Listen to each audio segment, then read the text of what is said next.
deixar até ele falar sobre esse slide. Pedrão, me fala, quando a carga tá na mochila, é só tirar a mochila, né?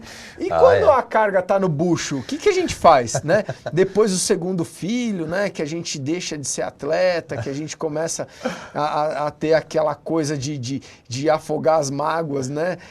Num pote de sorvete, que os quilos a mais chegam, a idade vem junto, né? Pois é. O que a gente faz nessa condição aqui de sobrepeso? Pois é, como vocês estão vendo aí no slide, né, pessoal, olha só como é importante observar quando o sujeito tem um sobrepeso. Quando o sujeito tem um sobrepeso, vocês podem observar que o primeiro pico, né, a gente vê aqui em vermelhinho, ó, né? Se a gente comparar com um sujeito que tem um peso, vamos dizer, um normopeso, um índice de massa corporal condizente com a altura, né? Enfim, que ele esteja numa condição natural, a gente observa que o sujeito obeso, que leva, vamos dizer assim, uma mochila interna aí, né, Fábio? Exatamente. Ele tem um pico aumentado. Né? Ele não muda a caracterização da nossa curva, né? Vocês podem observar que a curva tem um primeiro pico, ela tem ali o vale, né?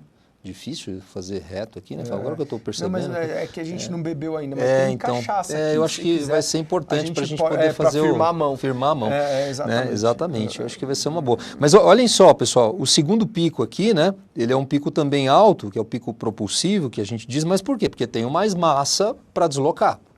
Então, o primeiro pico, que é o pico que nos preocupa, né, é aquele em que a articulação recebe e precisa gerenciá-lo.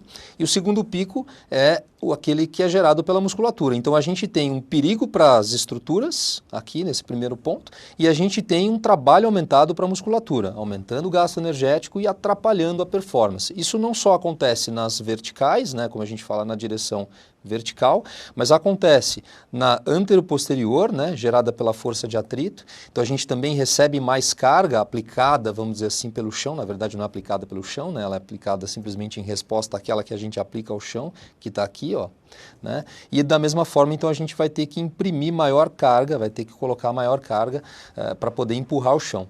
E do lado, né, médio lateralmente, quando a gente recebe as cargas médio-laterais, é similar o comportamento no pico passivo e no pico ativo. Sem contar quando a gente olha para a velocidade, né, pessoal? Aqui nesse gráfico da direita, a gente observa que se o sujeito tem um aumento da velocidade, ele vai ter também um aumento nos seus picos passivos e nos seus picos, principalmente no pico passivo. Em relação ao pico ativo, a gente tem quase que né, em termos da velocidade, a gente consegue observar um comportamento muito similar quando a gente observa essas primeiras 3 velocidades aqui, ó, que são grandes, né?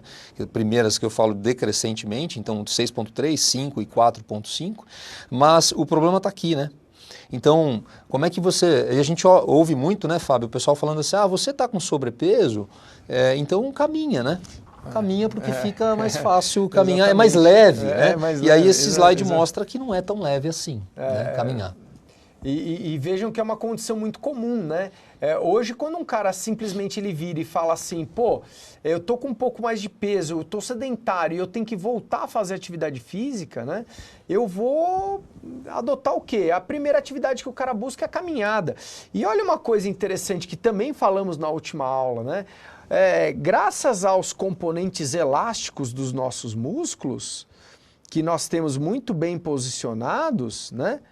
A marcha gera um consumo energético baixíssimo, né?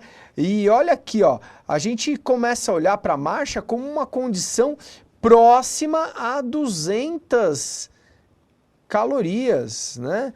Sendo que o cara, depois de uma longa caminhada, ele fala assim, eu não aguento mais, eu vou parar e vou comer um lanchinho para repor agora aquela energia que eu gastei durante a caminhada, né?